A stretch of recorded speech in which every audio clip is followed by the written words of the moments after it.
Marah itu adalah penyakit akal. Jadi kalau orang marah itu akalnya bahaya. Kenapa bahaya? Karena sungguhnya kita paham bahwa akal itu sekali lagi, kalau orang terus marah, apalagi marahnya pada sesuatu yang memang ambang batas kemarahannya tinggi sekali, maka akal itu tidak berfungsi lagi. Tidak bisa kemudian akal itu berpikir banyak, tidak bisa lagi. Karena apa? Marah sudah menguasai dirinya. Makanya penulis bilang begini, kalau orang marah itu tertutup akalnya. Sebagaimana kemudian kalau sudah orang marah itu, apa kata penulis? Seperti anak kecil yang bermain bola, ditendang ke sana kemari.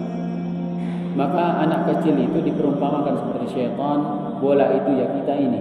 Kalau sudah kita marah itu menjadi kebiasaan kita benar-benar ya, untuk kemudian meluapkan, kadang-kadang sering kita meluapkan emosi kita pada sesuatu yang tidak benar-benar tidak benar ya.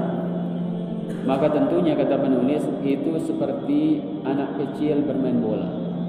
Jadi syaitan itu mempermainkan kita. Makanya sering kemudian terjadi gara-gara marah apa? Anak kadang bisa membunuh anaknya, ya. Anak bisa membunuh ibunya, orang tuanya.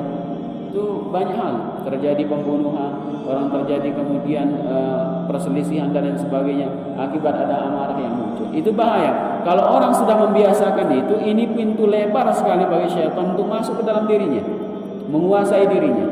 Maka ikhwan fillah rahimani wa rahimakumullah, tidak mungkin orang itu kemudian bertakwa sampai dia menekan sifat ini. Makanya Allah katakan begini dalam surah Ali Imran, salah satu ciri orang yang kemudian bertakwa itu siapa mereka?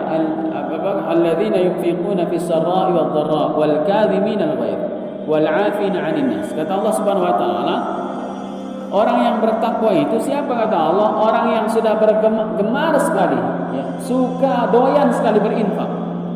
Saking gemarnya berinfak, dia tidak peduli lagi baik dalam keadaan lapang maupun dalam keadaan sempit, saking hobinya. Ada orang-orang yang masih belajar untuk kemudian bersedekah. Ada orang-orang yang masih memaksakan dirinya. Tapi ada orang yang sudah sangat hobi.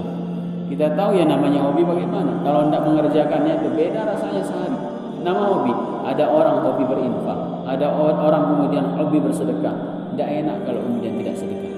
Tidak enak kemudian tidak nyaman rasanya kalau tidak berinfak. Itu orang bertakwa kata Allah. Kemudian yang kedua apa kata Allah Subhanahu wa taala? Al-kadhimin al-ghaidh, dia mampu menahan amarahnya. Makanya Allah bilang bukan orang yang tidak punya rasa amarah, bukan, karena Allah paham dia yang menciptakan kita masalahnya.